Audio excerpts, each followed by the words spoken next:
السلام علیکم ورحمۃ اللہ وبرکاتہ۔ سیدنا فاروق اعظم رضی اللہ تعالی عنہ کی ذات وہ عظیم ذات ہے، اللہ کے نبی نے اللہ پاک جل شانہ سے جھولی پھیلا کر مانگ کے لیا ہے۔ توجہ فرمائیں گے تو بڑی بات پلے پڑے گی۔ مانگنے والا محمد مصطفیٰ ہو اور دینے والا خدا ہو،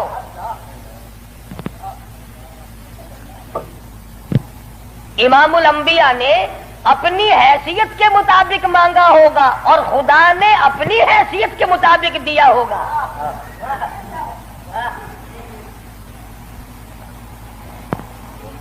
مانگنے والا بھی دیکھے اور دینے والا بھی دیکھے، پھر پتہ چلے گا آپ کو کہ جو چیز مانگی ہے وہ کتنی بڑی ہے اور اللہ نے جو چیز دی ہے وہ کتنی بڑی چیز ہے۔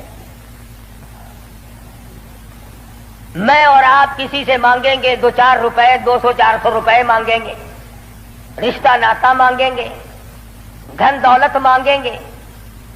اس نبی نے مانگا، اللہ پاک نے فرمایا میرے محبوب اگر آپ چاہیں تو میں آپ کے منہ مبارک کے لعاب کو سونا بنا دوں۔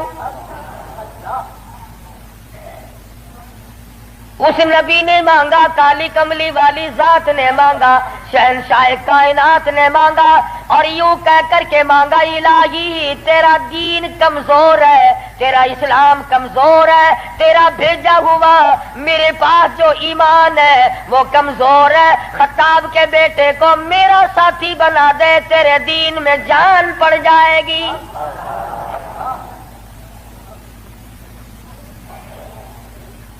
گویا فاروق اعظم اسلام کی شان و شوکت ہے، اسلام کی عظمت بن کر آئے، اسلام کی سربلندی بن کر آئے، اور محبوب دو عالم صلی اللہ علیہ وسلم نے مانگا خدا نے دیا۔ اس لیے علماء کرام کہتے ہیں تمام صحابہ کرام، تمام کے تمام صحابہ کرام، چاہے ابو بکر صدیق کیوں نہ ہو، عثمان ذی النورین کیوں نہ ہو، علی مرتضی رضی اللہ تعالیٰ عنہ کیوں نہ ہو، طلحہ زبیر کیوں نہ ہو، سعد ابی وقاص کیوں نہ ہو، خالد بن ولید کیوں نہ ہو، عبد الرحمن بن عوف کیوں نہ ہو، حضرت ابو عبیدہ بن جراح کیوں نہ ہو، امیر معاویہ رضی اللہ تعالیٰ عنہ اجمعین، کوئی کتنا بڑا صحابی کیوں نہ ہو، علماء کرام کہتے ہیں تمام کے تمام صحابہ حضور کے مرید ہیں، فاروق اعظم حضور کی مراد ہے۔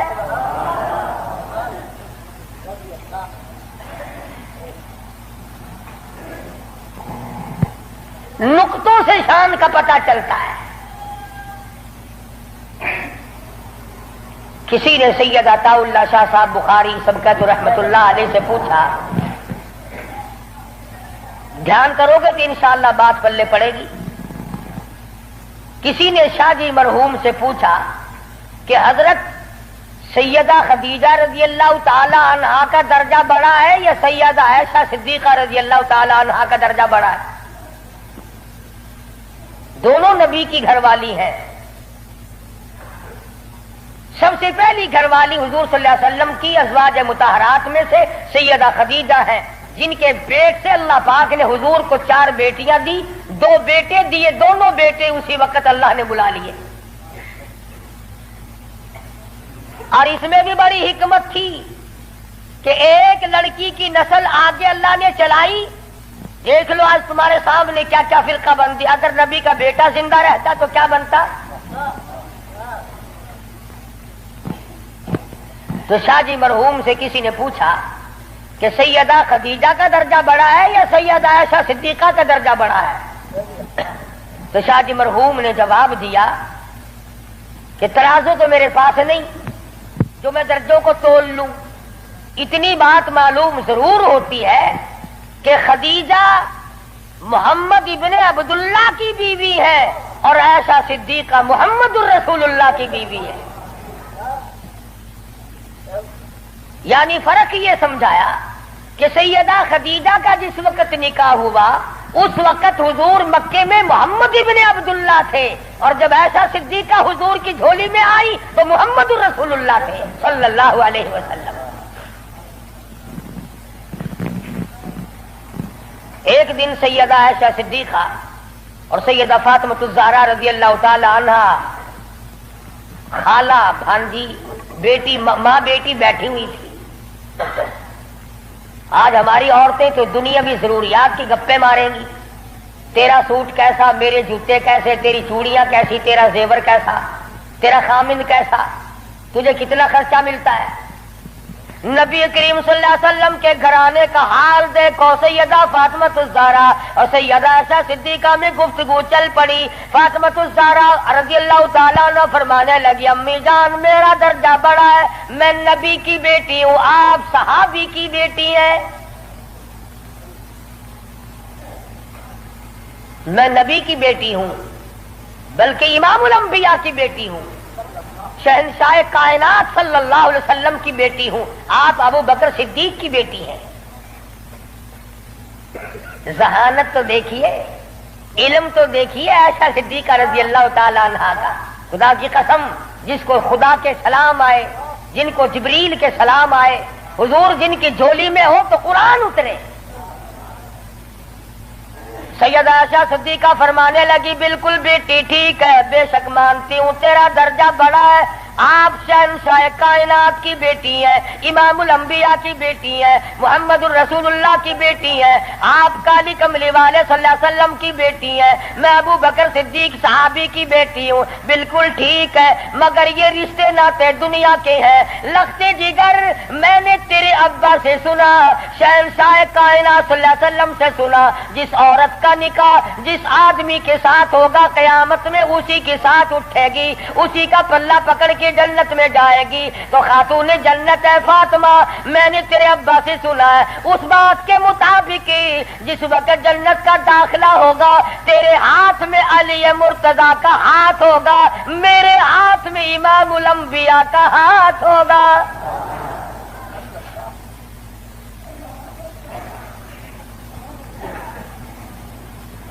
میں اپنے خامن کے ساتھ جنت میں جاؤں گی، آپ اپنے خامن کے ساتھ جنت میں جائیں گی. تو ان حضرات کے یہاں تو گفتگو بھی اس قسم کی تھی. فاروق اعظم رضی اللہ تعالی عنہ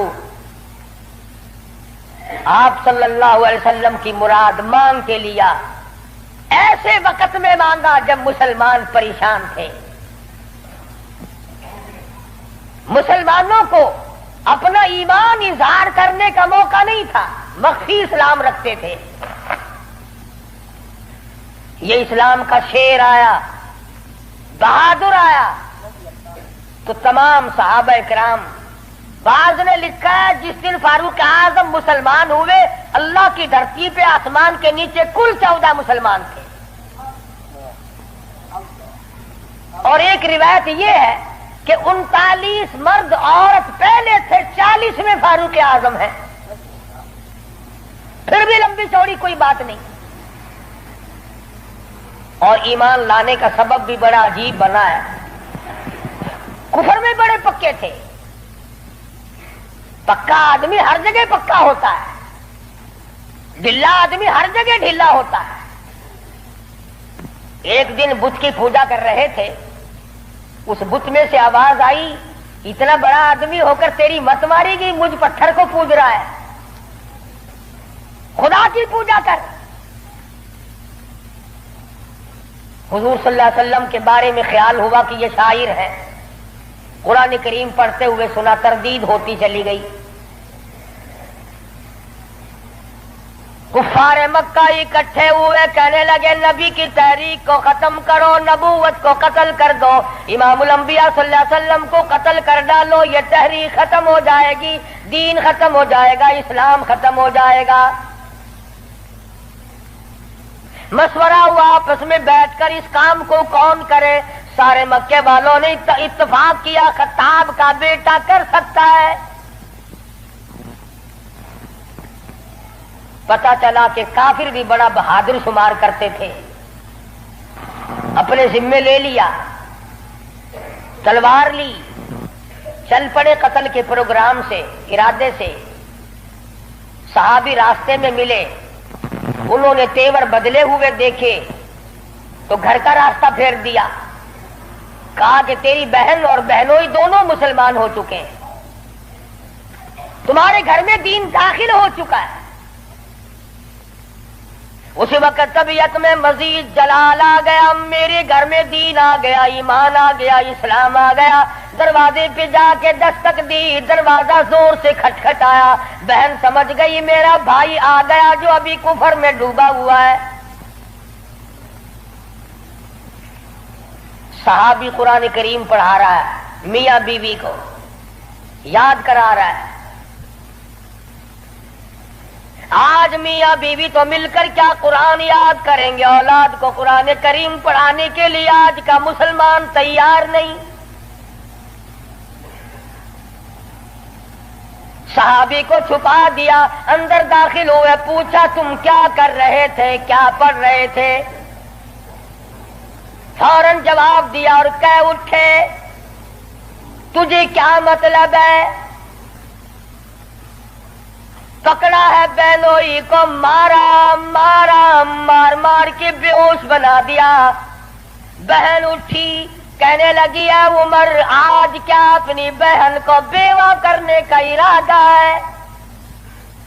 اجاڑنے آئے ہو، بسے ہوئے گھر کو برباد کرنے آئے ہو۔ بہنوئی کو چھوڑ دیا، بہن کو پکڑ لیا، اتنا مارا، ناک سے خون جاری، آنکھوں سے خون جاری، منہ سے خون جاری، مارا ہے اپنے دین کی وجہ سے۔ اللہ پاک نے بہن کو توفیق دی، وہ کہنے لگی ہے عمر دل سے نکال دی یہ بات کہ مار مار کے توحید کی امانت میرے سینے سے نکال دو گے۔ یہ تو خون کے قطرے قطرے میں بسی ہوئی ہے، رگ و ریشوں میں بس چکی ہے۔ تو مارتا تھک جائے گا، میں مار کھاتی نہ تھکوں گی۔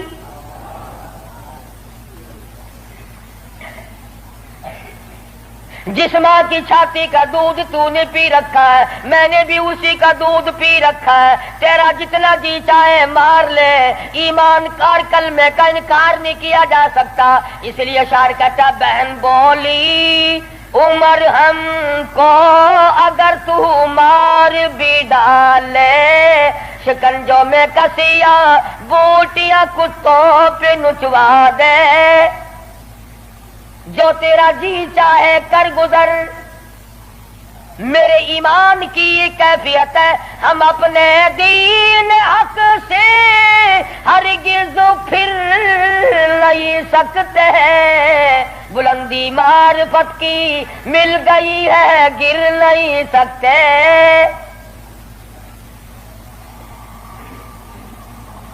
جو تیرا جی چاہے کر گزر، قیمہ بنا سکتے ہو، بالکل جان ختم کر سکتے ہو، پر ایمان کا دامن نہیں چھڑا سکتے۔ عورت ذات اور حالت یہ ہے دہن سے نام حق، آنکھوں سے آنسو، منہ سے خون جاری۔ عمر کے دل پہ اس نقشے سے عبرت ہو گئی طاری۔ سوچتے ہیں میرے سامنے کبھی بولی نہیں، آج کیسے بول رہی ہے؟ کیا بات ہے؟ بھائی سے ڈر جانے والی بہن، روب کھانے والی بہن، کبھی میرے سامنے کلام نہیں کیا۔ کس چیز نے آج اتنی طاقت دے دی، جرأت دے دی، شجاعت دے دی، بہادری دے دی، اسپرٹ داخل کر دی؟ آج مجھے چیلنج کر رہی ہے، علل اعلان کہتی ہے تو مارتا جا، میں مار کھاتی جاؤں گی۔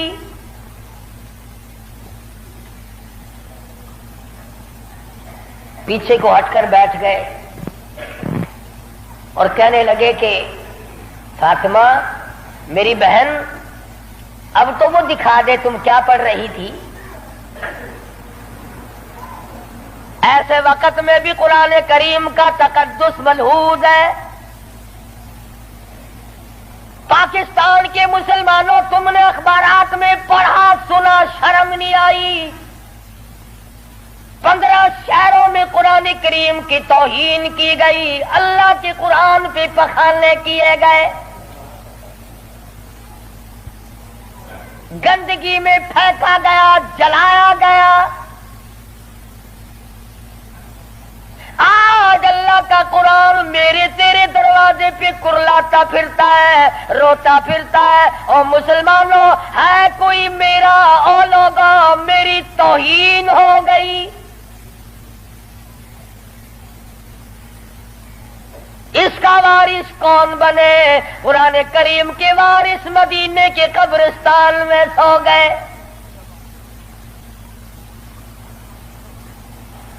فاطمہ بنت خطاب نے اس وقت میں بھی ادب کو ملحوظ رکھا، کہنے حالانکہ بال پھٹے ہوئے ہیں، کپڑے پھٹے ہوئے ہیں، خون تھوک رہی ہے، خامد بے ہوش پڑا ہے، ایسی حالت میں بھی کہتی ہے میں تجھے دکھا تو دیتی مگر تو کافر پلیت ہے۔ قرآن کریم میرے اللہ میاں کا مقدس کلام ہے۔ عورت ذات ہو کر ایسے وقت میں بھی بالکل پرواہ نہ کی۔ آج ہم قرآن مجید کی جھوٹی قسمیں کھانے کے لیے تیار ہیں، اس کو تعویذ گنڈوں میں استعمال کرنے کو تیار ہیں، مر جائے کوئی میت کی بغل میں رکھ کر قبر تک لے جانے کا مشغلہ بنا لیں گے۔ اور قرآن کریم کے وارث کہاں گئے؟ قرآن کریم کے مالک کہاں چلے گئے؟ جو یوں پوچھے بے ادبی کرنے والوں تم کون ہو؟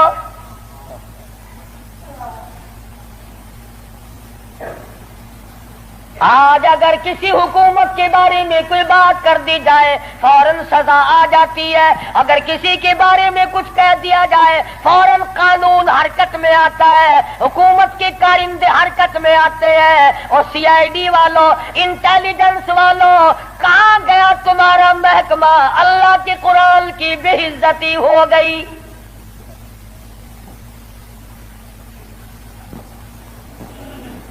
جاؤ فاطمہ بنت خطاب کی قبر سے جا کے پوچھو، لہو تھوک رہی ہے، خامد بے ہوش پڑا ہے، بھائی نے سر کے بال پکڑ کے مارا ہے۔ ارے اور اندازہ لگاؤ، ایک کو مارنے والا غیر ہو، رب ذوالجلال کی قسم یہ فاطمہ بنت خطاب کے جگر سے پوچھو، مارنے والا بھائی ہے، مار کھانے والی بہن ہے۔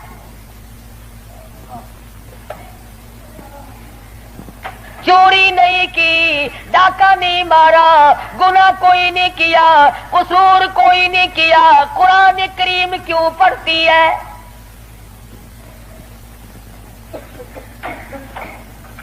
کہنے لگی میں تمہیں دکھا تو دیتی مگر تو ابھی کافر پلیت ہے، وہ میرے اللہ کا کلام پاکیزہ ہے، پاک ہے، وہ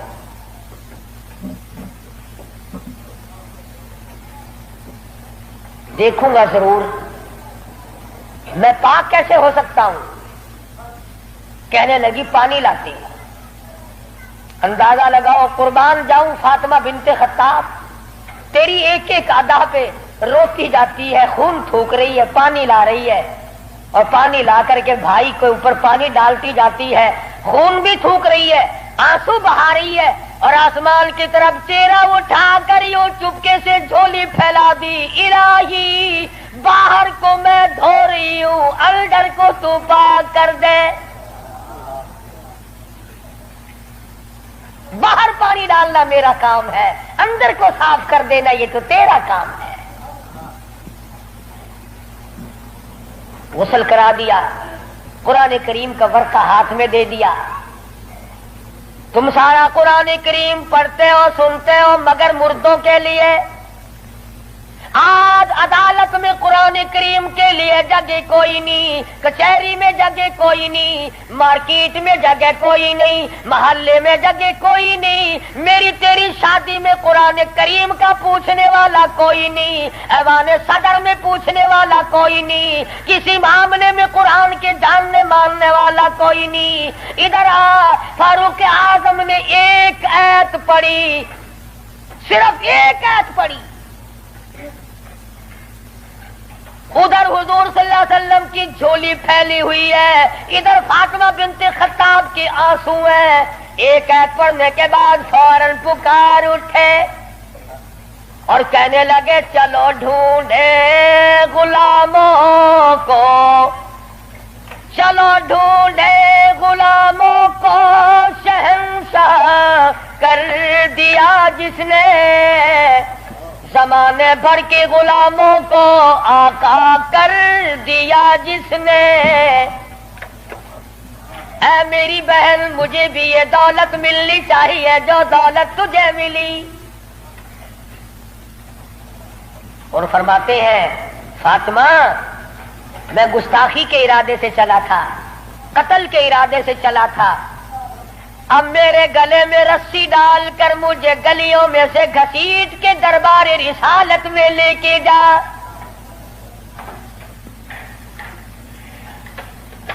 سجدہ شکر کیا بہن نے، الہی تیرا شکر ہے میرے بھائی کو ہدایت ہو گئی، میں اپنی مار بھول گئی، میں اپنا دکھ بھول گئی، اپنی پریشانی بھول گئی، زخموں کو بھول گئی، اے میرے اللہ تیرا لاکھ لاکھ شکر ہے میرے بھائی کو اسلام کی دولت مل گئی۔ دربار رسالت میں سب کہہ صلی اللہ علیہ وسلم میں حاضر ہوئے، اسلام سے مشرب اسلام ہوئے۔ حضور صلی اللہ علیہ وسلم نے وضو فرمایا، نماز کی نیت باندھنے لگے۔ فاروق اعظم نے پوچھا کیا کرو گے؟ کہ نماز پڑھوں گا۔ عرض کیا نماز کیا چیز ہے؟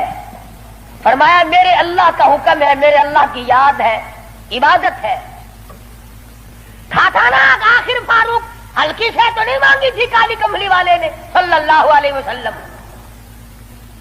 بہادر بول اٹھا میرے آقا، وہ دن گئے جب آپ کوٹڑی میں نماز پڑھا کرتے تھے، چھپ چھپ کر نماز پڑھا کرتے تھے، یہ آج سے پہلے کی باتیں تھی۔ ساری دنیا حرم میں عبادت کرے، بیت اللہ میں عبادت کرے، آپ کوٹڑی میں نماز ادا کرے کیوں؟ اسی وقت چلو بیت اللہ میں نماز ہوگی۔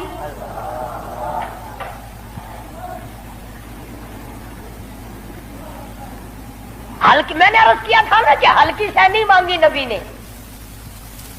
اور ادھر وہ جو تھا نا دار الندوہ، جہاں بڑے بڑے قریش انتظار میں بیٹھے ہیں، ابھی سر کٹے گا نعوذ باللہ نبی صلی اللہ علیہ وسلم کا، ابھی لاتے ہیں۔ بیت اللہ میں تشریف لے آئے اور مکے کی طرف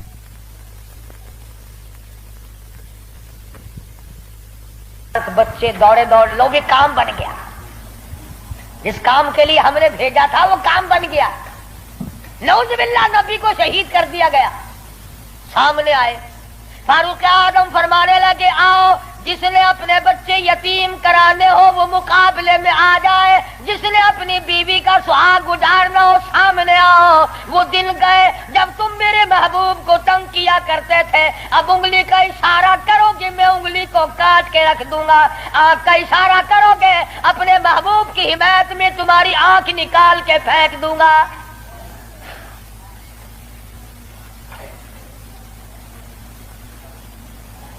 خطاب کے بیٹے تجھے تو ہم نے سر لینے کے لیے بھیجا تھا۔ کہنے لگا ایسا ہی سودا ہوا کرتا ہے، سر لینے آیا تھا مگر سر دے بیٹھا ہوں، سر دے بیٹھا ہوں۔ اب تو یہی حالت یہ رہے گی، میرا سر ہو تیرا در ہو، تیرا در ہو میرا سر ہو، میرا دل ہو تیرا گھر ہو، تمنا مختصر سی ہے مگر تمہید کولانی۔ فاروق اعظم مسلمان ہو گئے، قریش سارے مایوس ہو گئے، لو بھی اب خیر نہیں، اب معاملہ بگڑ گیا۔ پروردگار عالم نے وہ شان بخشی، حضور صلی اللہ علیہ وسلم فرماتے ہیں اے عمر، جس گلی سے تو نکل جائے، جس بازار سے تو نکل جائے، اس بازار میں شیطان داخل ہونے کی جرات نہیں کرتا۔ اور یوں فرمایا اگر میرے بعد نبوت کا دروازہ کھلا ہوتا اور ختم نبوت کا تاج میرے سر پہ نہ ہوتا تو میرے بعد تجھے نبی بنایا جاتا۔ اور پھر سیدہ حفصہ رضی اللہ تعالی عنہا فاروق اعظم کی بیٹی ہے، حضور صلی اللہ علیہ وسلم کی گھر والی ہے۔ فاروق اعظم حضور صلی اللہ علیہ وسلم کے سسر ہیں۔ کیا نظارے آئے ہوں گے جس وقت فاروق اعظم کے دروازے پہ کالی کملی والے دلہا بن کر آئے۔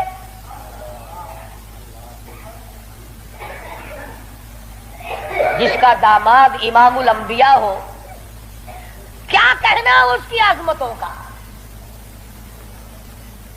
اور پھر تمام صحابہ کرام میں جلیل القدر مرتبہ،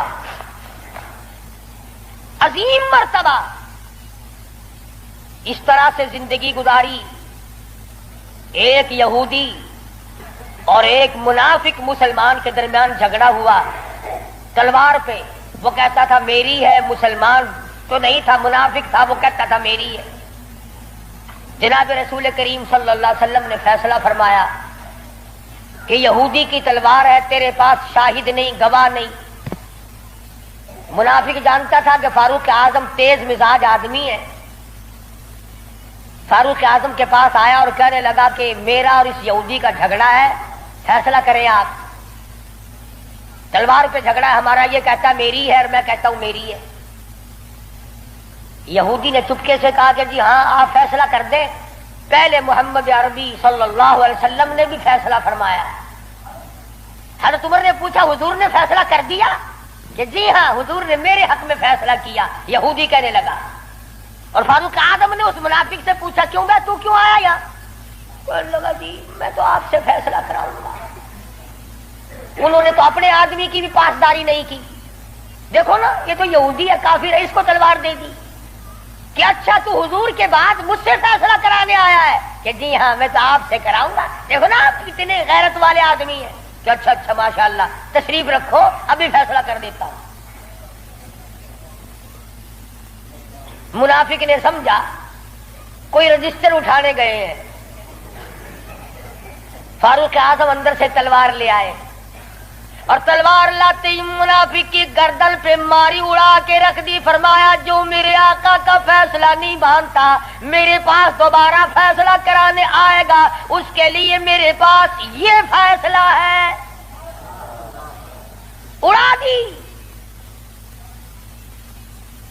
میرے تیرے ورگا ہوندا نا اوشی جیڑا کچھ آدھا اپنی زبان گندی کریندا پہ تو کو کیا. صحابہ رسول کو تبرہ کرے اپنی زبان گندا کردہ کھڑا اپنی زبان بکدا پیا تیرا کیا بگڑتا ہے؟ اور میں آدھا تیری دھی کو مندہ کڈھے وال اپنی زبان گندی کرتا ہے تینوں غیرت دا جوش کیوں آندا ہے؟ تجھے بہن کی گالی دے پھر بھی تو زبان گندی ہے، تجھے بیٹی کی گالی دے دے پھر بھی تو زبان گندی ہے، تجھے ماں کی گالی نکال دے پھر بھی زبان گندی ہے. تو قتل کر دیتا ہے، قتل ہو جاتا ہے، ہوش کھو بیٹھتا ہے غیرت کا مارا. اور رب ذوالجلال کی قسم میری تمہاری کروڑوں بیٹیوں کی آبرو قربان کر دو سیدہ عائشہ صدیقہ کے جوتے مبارک پہ.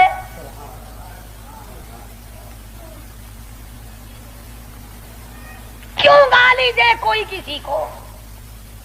کہاں سے جرت آ گئی؟ کیوں جرت کرتا ہے کوئی کسی صحابی کو یا کسی صحابیہ کو گالی دینے کی؟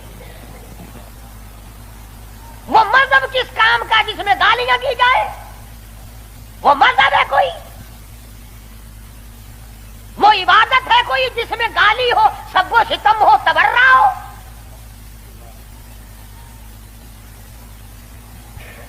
آج اگر کسی مغلیہ خاندان کے فرزند کی حکومت ہوتی ہم پھر دیکھتے کہ کون ہے امیر معاویہ کو سب کو ستم کرنے والا اور کون ہے اما عائشہ کو بھونکنے والا. اور میرا ایمان ہے، میں یہ جوش دلانے کے لیے نہیں کہتا، میرا ایمان ہے جس کان نے صحابہ کرام کا تبرہ سنا یا اپنی اما کی شان میں گستاخی سنی، جب تو 50,000 سال کا پیاسا ہوگا تیری آنکھ نے پانی نہیں دیکھا ہوگا، نہ ندی نہ نالا نہ چشمہ نہ کنواں نہ سمندر نہ دریا، سوا نیزے پہ سورج ہوگا اور 50,000 سال کا ایک دن گزرے گا. اور جب تو کالی کملی والے صلی اللہ علیہ وسلم کے دربار میں حوض کوثر پہ جائے گا، میرا ایمان ہے اما ایسا تیرا دامن پکڑ کر چٹک کے پوچھیں گی بیٹا تو ہی تھا جو میری شان میں گالیاں سنا کرتا تھا.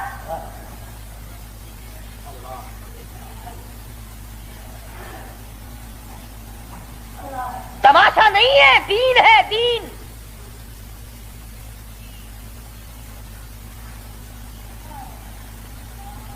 سیدنا فاروق اعظم رضی اللہ تعالی عنہ ان عظیم ہستیوں میں سے ہیں جنہوں نے اپنے دور خلافت میں اسلام کے نام پر 18,000 شہر فتح کیے، 18,000 شہر فتح کیے۔ کوئی مائی کا لال ایسا کام، قیامت تو آ سکتی ہے مگر فاروق اعظم کی طرح تو فتح تو کر کے دکھائے۔ جن لوگوں نے فاروق اعظم کی شکل دیکھ کر بیت المقدس کی چابیاں حوالے کی تھی، جب لوگوں نے فاروق اعظم کو گالیاں دینی شروع کی، اللہ پاک نے تم سے قبلہ اول چھین لیا۔ جاؤ، تم اس قابل ہی نہیں، جس کے چہرے کی برکت سے تمہیں بیت المقدس ملا تھا اس کو بکواس کر رہے ہو۔ جاؤ، اب بیت المقدس میں یہودیوں کو تو دے سکتا ہوں مگر گالیاں دینے والوں کو نہیں دوں گا۔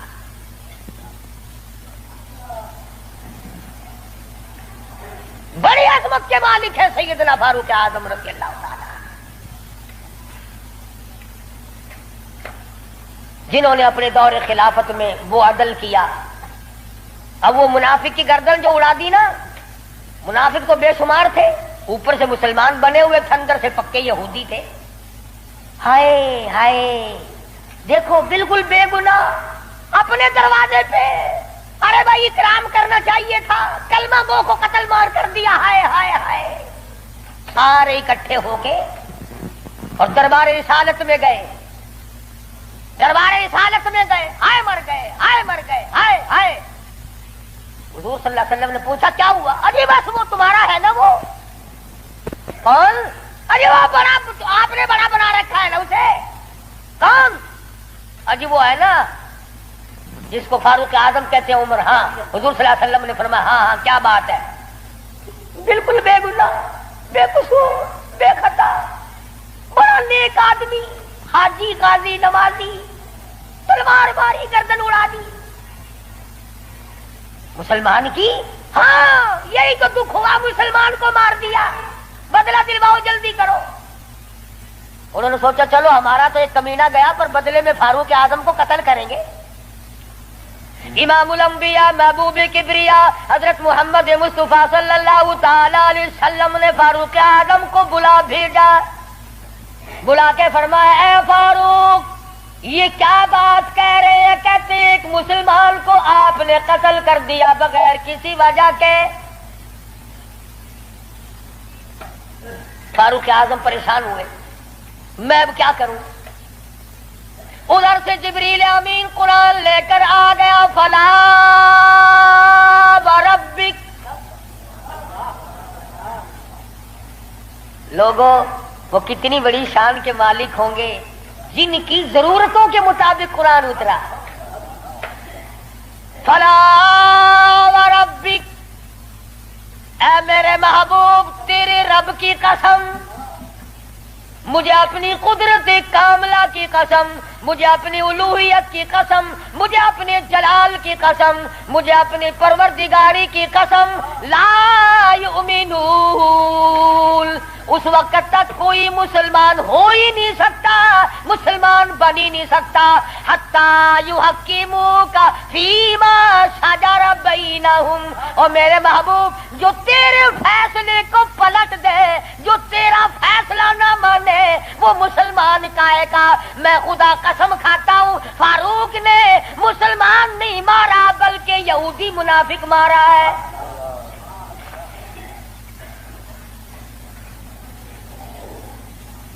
جب قرآن کریم آ گیا، بڑے بھاگے وہاں سے کپڑے جھاڑتے ہوئے کہنے لگے توبہ توبہ، اس کی تو آسمانوں تک بات جاتی ہے، آسمانوں تک۔ وہ فاروق بیت اللہ میں مدنی کریم صلی اللہ علیہ وسلم تشریف فرمائے، عرض کیا میرے آقا میرا دل چاہتا ہے کہ مقام ابراہیم پہ 2 رکعات پڑھا کروں۔ فرمانے لگے عمر، اللہ کے امر کے بغیر میں تو سانس نہیں لیتا۔ اسی وقت قرآن کریم آ گیا، واتخذوا من مقام ابراہیم مصلی۔ 17 مقام ایسے ہیں، یاد کر لیا کرو کوئی بات۔ ویسے تو تمہارے بڑے یاد رہتے ہیں میرے بینک میں کتنے ہیں، فلاں سے کتنے لینے ہیں، مسئلے یاد نہیں رہتے۔ 17 مقام ایسے ہیں جو فاروق اعظم نے فرش پہ چاہا، میرے اللہ نے عرش پہ وہی چاہا۔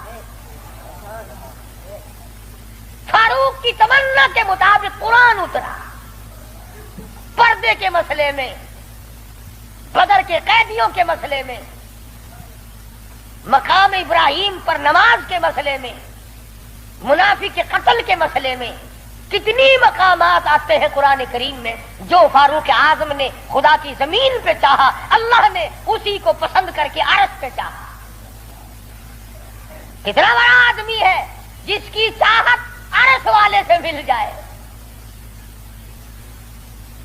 اور پھر ساری زندگی انصاف کیا، اس قسم کا عدل کیا، اس قسم کا انصاف کیا کہ دنیا شاہد ہے، اولاد کی تربیت کی ہے، اپنی اولاد کو سنبھالا ہے۔ حکومت ہے فاروق اعظم کی رضی اللہ تعالی عنہ۔ چھوٹا سا آپ کا پوتا کھڑا ہے ابو موسیٰ اشعری سب کہو رضی اللہ تعالی عنہ، حضور صلی اللہ علیہ وسلم کا ایک صحابی ہے، اس نے بیت المال میں یعنی سٹور میں خزانے والے کمرے میں جھاڑو دی، وہاں سے ایک درہم ملا مٹی میں سے، کوڑے کباڑ میں سے چونی مل گئی۔ ابو موسیٰ اشعری نے فاروق اعظم کا ننھا سا چھوٹا سا پوتا کھڑا ہوا تھا اس کے ہاتھ پہ رکھ دیا، بچہ ہے کوئی شے لے لے گا، کوئی مالک تو نہیں اس کا، یہ تو گرا پڑا ملا ہے، کوڑے کرکٹ میں سے ملا ہے، اس کمرے میں سے ملا جہاں مسلمانوں کا خزانہ ہوتا تھا۔ پوتا دادا کے پاس چلا گیا، فاروق اعظم نے جب بات کی تو پتا چلا بچے کے کچھ منہ میں ہے، فرمایا بیٹا منہ میں کیا ہے؟ عرض کیا دادا جان پیسہ ہے۔ کہاں سے آ گیا؟ ابو موسیٰ اشعری نے دیا، نکال کے دیکھا تو ایک درہم۔ خوش نہیں ہوئے، میرے پوتے کے ساتھ محبت کی ہے، خوش نہیں ہوئے، بلایا ابو موسیٰ اشعری کو اور فرمایا ابو موسیٰ اس اللہ کی دھرتی پہ آسمان کے نیچے تجھے میری اولاد سے زیادہ کوئی ذلیل نظر نہیں آیا؟ قوم کا پیسہ بغیر تقسیم ہوا پیسہ، بیت المال کا ٹکا تو نے میرے بچے کو کیوں دیا؟ مار مار کر تیرا بگاڑ دوں گا۔ یوں تربیت کی ہے فاروق اعظم نے اپنی اولاد کی۔ آج ہم گڑپ چھڑپ مل جائے صحیح اولاد کا کھاتا پورا ہی پورا کرنا۔ پھر وہ فاروق جس کا آخری وقت آیا تو نماز میں، کوئی ایکسیڈنٹ میں مرے گا، کوئی آپریشن روم میں مرے گا، کوئی بیوی بچوں کے سامنے تڑپ تڑپ کے مرے گا۔ فاروق اعظم کو چھرا مارا گیا فجر کی نماز میں، بے ہوش ہو کر گر پڑے۔ اس کے بعد اپنے لخت جگر حضرت عبداللہ کو بلوایا رضی اللہ تعالیٰ اور فرمایا بیٹا جا سیدہ عائشہ صدیقہ کے پاس چلا جا اور جا کر میرے لیے ایک بھیک مانگ لا،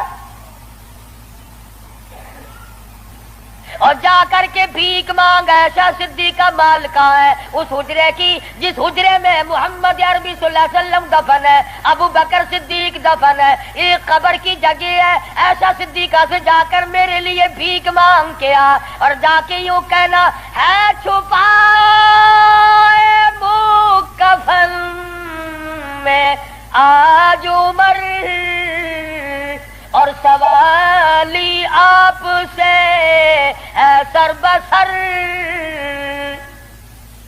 اس کو بس للہ اجازت دیجئے تاکہ قدموں میں نبی کے جا بچھے۔ اجازت دے دو اللہ واسطے بھیک مانگتا ہوں۔ اور آج میری یہ حالت ہے، پیش یہ مولا کا ہے اتنا خیال، اور کانپتا ہے عمروں کا بس بال بال۔ رو رہے ہیں فاروق اعظم، فرماتے ہیں دیکھیے آج جالا اس کی حضور، کیسے آوے پیش وہ رب غفور، نہ معلوم کیا بنے گی۔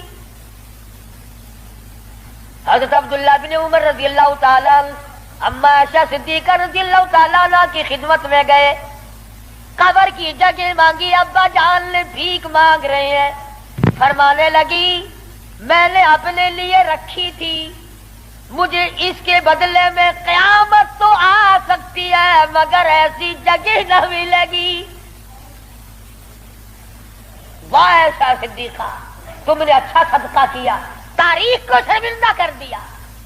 ارے 4 پیسے اللہ نام پہ دو گے تمہیں امید اور مل جائیں گے، کپڑا دو گے تمہیں امید اور مل جائے گا، کھانا دو گے تمہیں امید اور مل جائے گا، مکان دکان دو گے تمہیں اور مل جائیں گے، لیکن ایسا صدیقہ جانتی ہے نہ اور نبی آئے نہ ایسا حجرہ بنے۔ یہ تو جنت کا ٹکڑا ہے۔ ایسا صدیقہ کو پتا ہے کہ یہ وہ زمین ہے، زمین کے وہ ذرے جو حضور صلی اللہ علیہ وسلم کے جسم اقدس کو لگے ہوئے ہیں، ان کا درجہ عرش عظیم سے بلند ہے۔ مگر اما ایسا فرماتی ہے رضی اللہ تعالی عنہ کہ کوئی اور ہوتا تو میں انکار کر دیتی، فاروق کو انکار کرتے شرم آتی ہے، میرے محبوب نے اللہ سے مانگ کے لیا تھا، جاؤ میرا اللہ مالک ہے میں نے دے دی۔ جب واپس آئے حضرت عبداللہ بن عمر، ادب دیکھو، فرمایا مجھے اٹھا کے بٹھاؤ۔ اما ایسا کا جواب لیٹ کر سننا بے ادبی سمجھتا ہوں۔ اٹھا کے بٹھایا، بتایا کہ اجازت مل گئی، رونے لگے۔ انصاف کا دم بھرنے والوں، عدل کا نام لینے والوں، آؤ فاروق کا آخری انصاف دیکھو، آخری۔ یوں فرمایا ابھی مجھے سانس آ جا رہے ہیں، جب میری روح پرواز کر جائے، جب میرا دم نکل جائے، مجھے غسل دے کر فارغ ہو جاؤ، جنازے کی تیار کر چکو، جب میرا منہ کفن میں چھپا سکو اور چھپا چکو، میرا جنازہ اٹھا کر اما عائشہ صدیقہ کے دروازے پہ لے جانا۔ کیوں؟ کیا کریں گے وہاں لے جا کر؟ فرمایا قیامت تک کے آنے والے لوگ یوں نہ کہیں زبردستی لے لی ہوگی، ورنہ ایسی جگہ کون دیا کرتا ہے۔ حکمران جو تھا 22 لاکھ مربع میل کا حکمران جو ہے، بادشاہ جو ہے 18,000 شہروں کا فاتح جو ہے، او میاں دبا کے لے لیا ہوگا، کون ایسی جگہ قبر کی جگہ دیا کرتا ہے؟ فرمایا جب میں نہ بول سکوں، میں خاموش ہو جاؤں ہمیشہ کے لیے، میری حکومت نہ رہے، میرا اقتدار نہ رہے، میری حکمرانی نہ رہے، منہ کفن میں چھپا ہوا ہو، اما ایسا صدیقہ کے دروازے پہ رکھ دینا، پھر اجازت مانگنا کہ آج بھی اجازت پھر دو۔ اگر اجازت دے تو حضور صلی اللہ علیہ وسلم کی قبر کے برابر دفن کرنا، اگر اس وقت اجازت نہ دے تو جنت البقیع میں دفن کر دینا۔ کتنا بڑا انصاف ہے اور کس قدر خدا کا خوف ہے۔ فرمایا اگر وہ تم نے ایسا نہ کیا، قیامت میں ڈر ہے کہیں شرمندہ نہ ہو جاؤ۔ جس نے ساری رات لوگوں کی چوکیداری کی، پہرے داری کی، جو اپنی پیٹھ پہ اٹھا کر آٹے اور کھجوروں کی بوریاں غربا کو لا کے بھی دیتا تھا، جو یتیموں اور محتاج اور غریبوں کا کھانا پکایا کرتا تھا۔ جو فاروق اعظم کا انتقال ہوا، مدینے کے یتیم روئے، مدینے کے بیوارے روئی، محتاج روئے، اب کون ہماری خبرگیری کیا کرے گا؟ تو یکم محرم الحرام فاروق اعظم رضی اللہ تعالی عنہ کی شہادت کا دن ہے۔ افسوس یہ ہے کہ ہمیں پتہ ہی نہیں کون شہید ہوا، کون عام موت مرا ہے۔ عثمان ذی النورین شہید مدینہ ہے رضی اللہ تعالی عنہ، فاروق اعظم شہید مدینہ ہے، بلکہ شہید مسجد نبوی ہے۔ حضور صلی اللہ علیہ وسلم کے محراب پہ، حضور کے مصلی پہ کھڑے ہوئے فاروق اعظم کو چھرے مارے گئے۔ اور پھر اس سے بڑھ کر کیا پیار ہوگا؟ تم سارے قرآن کو ٹھیک ہے یاد رکھو، حدیثوں کو یاد رکھو، تاریخی واقعات کو یاد رکھو، اور جسے شک ہو، جسے یقین نہ ہو، وہ آج مدینے چلا جائے اور جا کے پوچھو کالی کملی والے یہ تیری بائیں طرف کون سویا ہوا ہے؟ حضور صلی اللہ علیہ وسلم نے فرمایا ہاکذا نبعث یوم القیامہ، ہم قیام ایک ہاتھ میں ہاتھ صدیق اکبر کا تھا اور ایک ہاتھ میں ہاتھ فاروق اعظم کا تھا، یوں فرمایا جب میں قیامت میں اٹھوں گا ان دونوں ساتھیوں کے ہاتھ میرے ہاتھ میں ہوں گے، ہاکذا نبعث یوم القیامہ، او کما قال النبی صلی اللہ علیہ وسلم۔ تو بھائی تمام صحابہ کرام کے خادم بنو، سارے صحابہ پکے سچے، اہل بیت سچے، تمام کے تمام جلیل القدر لوگوں میں سے ہیں، کسی کی برائی نہ کرو۔ انشاءاللہ زندہ رہے اگلے جمعے امام حسین رضی اللہ تعالی عنہ کی شہادت بیان ہوگی۔ باقی ان دنوں میں لوگوں میں دستور ہے، رواج ہے، شہادت نامے غلط غلط کتابیں چھپی ہوئی ہیں، جنگ نامے پڑھنے کا، جنگ زیتون پڑھنے کا، اور غلط غلط روایات قسم کی باتیں سننے کا۔ اس لیے ہماری گزشتہ دوسرے تیسرے سال کی کیسٹیں ہیں شہادت امام حسین رضی اللہ تعالیٰ عنہ کی، یہاں میرے لڑکا باہر طیب دروازے پہ لیے بیٹھا ہے، میں نے خود منگائی ہیں تاکہ عورتیں سنیں، مرد سنیں، پڑوسنے سنیں، آپ سنیں، گھر والے سنیں، اور اہل بیت کی محبت سے واقف ہوں، ان کی عظمت سے واقف ہوں، ان کے طریقہ کار سے واقف ہوں۔ تو اس تمام چیزوں کو ملحوظ خاطر رکھتے ہوئے جہاں آپ اپنے گھر کی ہر چیز کو خریدتے ہیں کہ اس کے بغیر گزارا نہیں، اس کے بغیر گزارا نہیں، میں یہ بھی کہتا ہوں کہ اہل بیت کی محبت کے بغیر بھی گزارا ہے، اہل بیت کی محبت کے بغیر بھی گزارا نہیں۔ کیوں؟ اس لیے کتنی بڑی شان ہوگی اس جوان کی جو حضور کے کندھے پہ بیٹھ کے کھیلا کرتا تھا۔ ایک بات عرض کر دوں، آخری معمولی چھوٹی سی بات ہے، یہاں کندھے پہ سیدنا امام حسین بیٹھے ہیں سب کو رضی اللہ تعالیٰ عنہ، اور حضور اپنے کندھے پہ اٹھا کر مدینے کی گلی میں تشریف لے آئے تو فاروق اعظم نے فرمایا سبحان اللہ، کتنی شاندار سواری ہے، کتنی شاندار سواری ہے۔ تو حضور نے فرمایا اے عمر یوں بھی کہو نا کہ کتنا شاندار سوار ہے، سوار بھی کتنا شاندار ہے، کتنا بہترین ہے۔ تو کیسٹ میں آپ کو سب کچھ ملے گا، اور میں میں انشاءاللہ بتاؤں گا کہ حسین کے کان میں اذان کس نے دی، حسین کی حالت میں گھٹی کس نے ڈالی، حسین کھیلتا کہاں تھا، حسین کی زندگی کس نے بنائی، تربیت کس نے کی، تعلیم کس نے دی، کس ماحول میں ہوئی۔ یہ انشاءاللہ آئندہ جمعہ سویرے سویرے آنا۔ باقی ان دنوں میں شہادت امام حسین کی کیسٹ لے جاؤ، خود سنو، ہوٹلوں پہ، دکانوں پہ، بیٹھکوں میں، گھروں میں بیٹھ کر سنو، صحابہ کرام اور اہل بیت کا ذکر محبت کے ساتھ ہوگا، یہ بھی اجر عظیم کا ذریعہ بنے گا۔ وآخر دعوانا ان الحمدللہ رب العالمین۔ اللہم صلی وسلم وبارک علی سیدنا مولانا محمد۔ اللہم صلی وسلم وبارک علی سیدنا مولانا محمد النبی الامی الہاشمی وعلی آلہ واصحابہ برۃ الکرام۔ یا اللہ سب بیماروں کو شفا عطا فرما۔ قاری عبدالاول کے سسر کو تکلیف ہے، اللہ پاک شفا کاملہ عاجلہ مستمر عطا فرمائے۔ ایک اور ساتھی ہے، ان کا بھائی بیمار ہے، میری طبیعت پورا ہفتہ ہو گیا بڑی ناساز ہے، دعا فرماؤ اللہ تبارک و تعالی سب کو صحت کلی عطا فرمائے، موت آئے تو سب کو کلمے اور ایمان والی موت عطا فرما۔ یا اللہ سارے صحابہ کرام کا خادم بنا، صحابہ کرام کا غلام بنا، اہل بیت کا غلام بنا، سب کے کاروبار میں برکت عطا فرما۔ یا اللہ بدعات اور رسومات سے بچا، پروردگار عالم محمد کریم صلی اللہ علیہ وسلم کی غلامی نصیب فرما۔ محرم میں جو جائز کام ہے ان کو کرنے کی توفیق عطا فرما، اور جو بدعات قسم کی ہے ان تمام چیزوں سے ہم سب کو بچنے کی توفیق عطا فرما۔ الہ العالمین تیرے محبوب صلی اللہ علیہ وسلم نے ہمیں قرآن دیا، صحابہ کرام دیا، اہل بیت دیا، ان سب کی ہمیں غلامی نصیب فرما۔ یا اللہ سب کی بگڑی بنا دے۔ حاجی عبد الرمضان صاحب کا بچہ اسپتال میں داخل کرائیں گے، مقبول نام ہے،